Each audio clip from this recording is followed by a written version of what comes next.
Power star Pawan Kalyan నటించిన OG movie black buster అయిన సంగతి తెలిసిందే.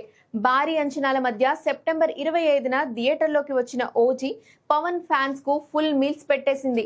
ఒక అభిమానిగా దర్శకుడు సుజీత్ పవన్ కు ఇచ్చిన ఎలివేషన్ కు థియేటర్ టాపులు లేచిపోయాయి. చాలా కాలం తర్వాత పవన్ కు సూపర్ హిట్ ఇచ్చిన సినిమాగా ఓజీ నిలిచింది. ఆయన కెరీర్ లో బిగ్గెస్ట్ ఓపెనింగ్స్ అందించిన సినిమాగా రికార్డ్ క్రియేట్ చేసింది. అలాగే 300 కోట్లకు పైగా వసూలు చేసి తెలుగులో ఈ ఏడాదిలో అత్యధిక వసూలు సినిమాగా నిలిచింది.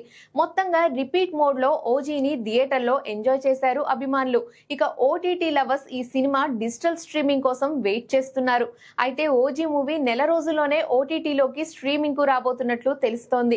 ఈ సినిమా డిజిటల్ రైట్స్ ను ప్రముఖ ఓటీటీ సంస్థ నెట్ఫ్లిక్స్ భారీ రేట్ కి సొంతం చేసుకుంది. ఈ నేపథ్యంలో అక్టోబర్ 23 నుంచి తెలుగుతో పాటు ఇతర భాషల్లో ఓటీటీలో అందుబాటులోకి తీసుకురానున్నట్లు సమాచారం. అంటే వచ్చే గురువారం నుంచి ఓజీ ఓటీటీ వేట మొదలు కానుంది. అయితే దీనిపై అధికారిక ప్రకటన రావాల్సి ఉంది.